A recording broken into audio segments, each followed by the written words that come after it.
Hey, what's up, y'all? This is Rodney, and I'm back. And I wanted to come and talk about some people. Oh, I'm shaking.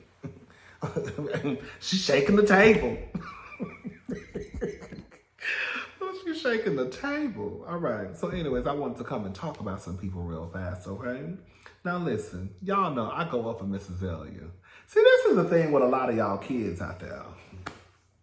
A lot of y'all disliked Azealia because Azealia talks about your fave, okay? And you think Azealia should shut up and make music that, let's just be quite honest, a lot of you are not supporting or would not support. I go up for Azealia. I listen to her music. Now I do. I listen to her music and I love to hear what she has to say. Azealia is very smart. There have been plenty of times where, in my opinion, because again, she probably said something about your fave, y'all felt that she got it wrong when in actuality, she actually got it right. Here's another time that she got it right, okay? All right, so here she go. I'm gonna try to read this without saying the cuss words, okay? And then some of the cuss words are blocked out anyways. All right. All of y'all are making too many. Y'all are making too many excuses for Kanye. This is the second time he has publicly bullied North West. First was with all right, remember he got on stage and said that him and Kim were talking about, before North made it here, they were discussing options. Y'all know what options I'm trying to say. It started with an A. And I'm not talking about adoption. I'm talking about the other A. And now putting her on blast on his Instagram page as if she is some sort of criminal. Kanye had no problem with that magazine cover where North had on a belly top and purple eyeliner with her little butt showing through the shirt. He thought it was fashion. You all said nothing. I didn't know nothing about that. I looked it up. She's correct, okay? Aside from the fact that he's making it his business to try and wreck the mental health of the only person around to care for his children, their mother, while he gallivants the streets with a dirty industry...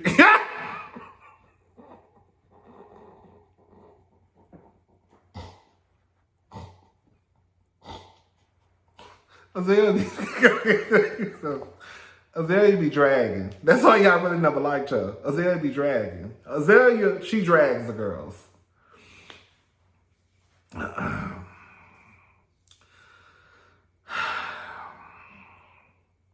While he gallivants the streets with his dirty industry interns, druggy something bags, eating dirty steaks at dive bars, and is clearly having rapid opioid, heroin, calm down withdrawal type outbursts. Y'all want to call it a mental health issue. I have never once seen Kanye have this much smoke for any of his male adversaries. This is deadbeat abusive black man-ish, and all you ninjas trying to keep the cycle of plantation-style shaming and embarrassing young black children.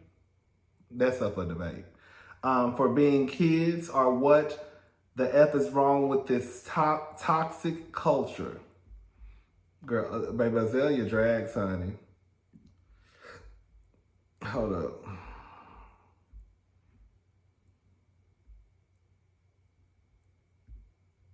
Trying to excuse a mother of kidnapping her own child. Was Chicago supposed to be hanging out with him and Julia's horrible, cool sculpting?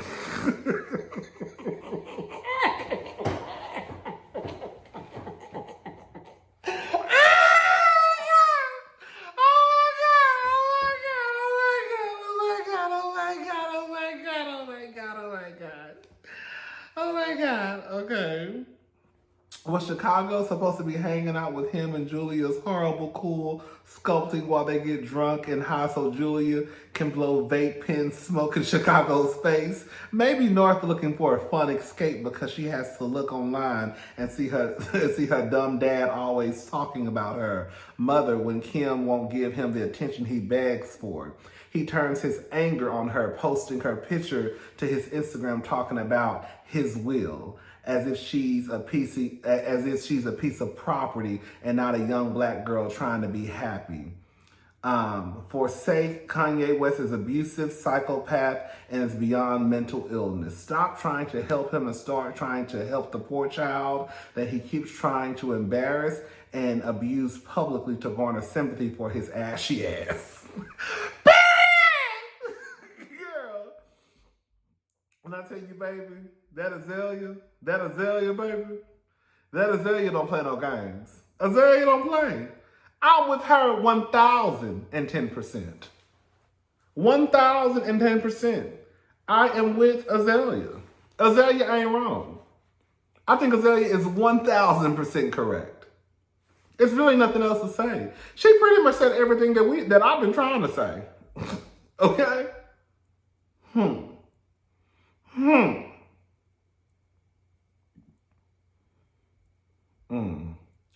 Former Stomp the Yard star Columbus Short arrested for domestic violence again. He has so much potential. It's so sad.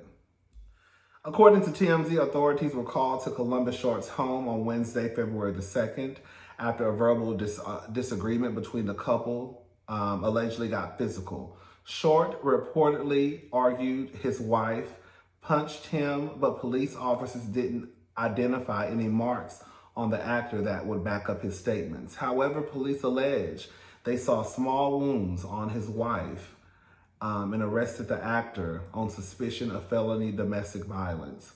Back in 2014, he was taken into custody for felony battery after punching a guy during a bar fight. And in 2018, he was found guilty and served a year in jail for allegedly hitting, I guess, his ex-wife. I can't say her name. Recently, Short said his altercation with the law were an outcome of his struggles with addiction. I'll be candid, I was struggling with drugs. Short expressed to Hollywood Access in 2014. I had a lot on my plate and, I was just unhealthy. I was just using unhealthy ways to kind of self-medicate and deal with a lot of heavy, He came out with a video basically trying to explain what happened. What he said was basically him and his wife got in a little tussle over a cell phone. And in the midst of, I guess, tussling over the cell phone, he scratched her. And I put online, I said, he lying, next case. I don't believe it. I'm sorry. That's why you have to watch what you do in life, because once people, like a lesson for Tasha K, once people find out that you are a liar, you will always be a liar. Columbus Short and everybody else, once a person finds out like you like to knock your wives or women upside their head, you always gonna be a woman beater. I don't want to hear nothing that you got to say, because everything from the time that you put your hands on that woman up until now, I'm gonna think is a goddamn lie. Okay?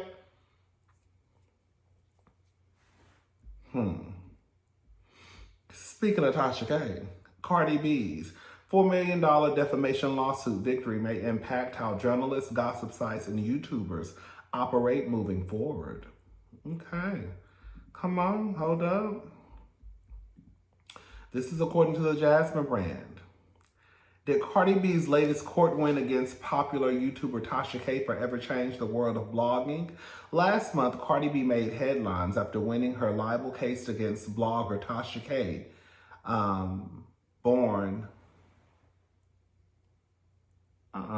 Cardi initially sued Tasha K back in 2019 for posting videos online about her filled with serious allegations, including claims that Cardi contracted STIs and once worked as a prostitute. The lawsuit resulted in jurors holding Tasha K legally liable for defamation, invasion of privacy through portrayal in a false light, and intentional infliction of emotional distress. She was ultimately ordered to pay nearly $4 million for her actions.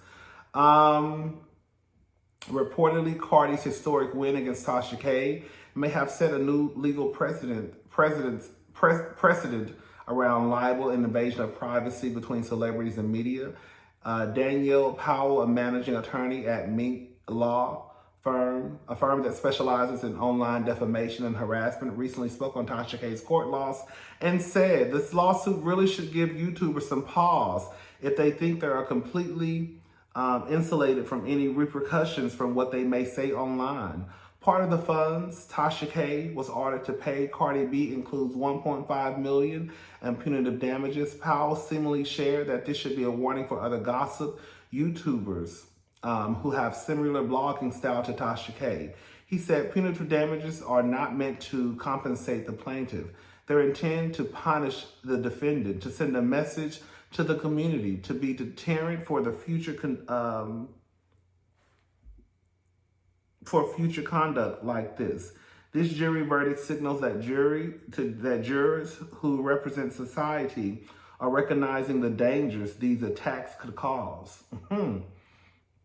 Following her win against Tasha K, Cardi called out YouTube for unchecked behavior on their platform and said the constant lies reported as factual from journalists and bloggers have to end.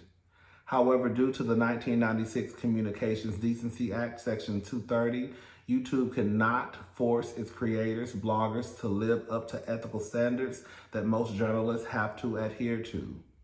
Section 230 of the CDA states, no provider or user of interactive computer services shall be treated as a publisher or speaker of. Full story on jasminebrand.com.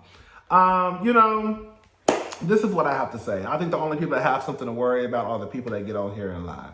I think that anybody can get sued. Anybody can get sued. But I think that when I think about how long this whole gossip game has been around, right? It didn't start with YouTube. People have been talking mess and talking about people, girl, since forever. From the Inquirer days, girl, everybody. I don't think anybody has anything to worry about, especially if you're not out here lying. Again, I think anybody can get sued. If I got sued, would I be worried? I wouldn't be worried. I'll probably be mad because I got to come up some money, right? I guess for a lawyer. But would I be nervous about how I'm going to lose? No. I ain't said nothing quite frankly that ain't nobody else done said. You know what I'm saying? So I think the difference between what Tasha K did and what some other YouTubers may do is that Tasha K was just out here lying. Like lying. And before it even got to the point where they had to appear in court, she had numerous chances to fix what she up. Cardi's first thing wasn't let's go to court, right? It's usually either take it down, retract the statement. Tasha had plenty of chances to do whatever she needed to do before it got to that part where she would have had to go to court. But she chose not to. And now this is the outcome. I don't think people should be shaking in their boots. I don't. Unless you know you're moving like Tasha K. If you're moving like Tasha K, then it is what it is. Bitch, I ain't slowed down. I'm still cranking out videos. Okay? But again, if you're moving like Tasha K, and like other people who might be moving the same way, then y'all the girls who got something to worry about. Again, I understand that anybody can get sued. Anybody can get sued. But girl, if we go to court, girl, I'm not losing. Okay? Anyways. What else?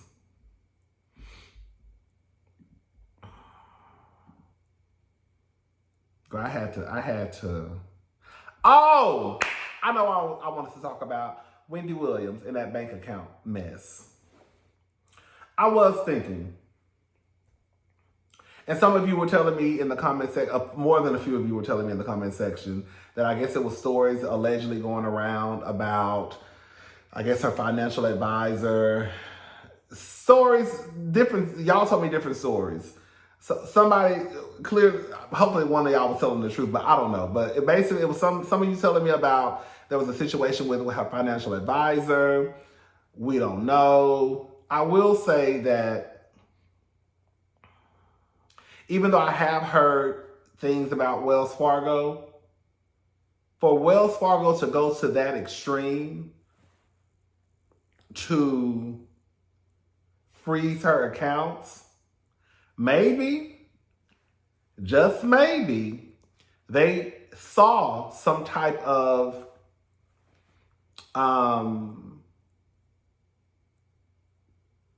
they saw something iffy going on with the account. Just like when our accounts, when they block, something from our account. Like I told y'all when I went to a bar with my friends to try to order some drinks. Girl, I'm trying to pay for the round of drinks, honey, and girl, they blocked my card. So if they saw some suspicious activity on her account, maybe they had every right. Well, clearly they had the right, they did it. But clearly they felt that they needed to try and protect Wendy Williams. So maybe Wells Fargo is doing what they need to do to make sure that Wendy is protected, because they may have saw some suspicious activity going on with that credit card or debit card or withdrawals or, you just never know. Anyways, hopefully everything is okay with Wendy. All right, we'll be back in a little bit to talk about some more hot topics. I'll talk to y'all girls and boys later. Bye, y'all.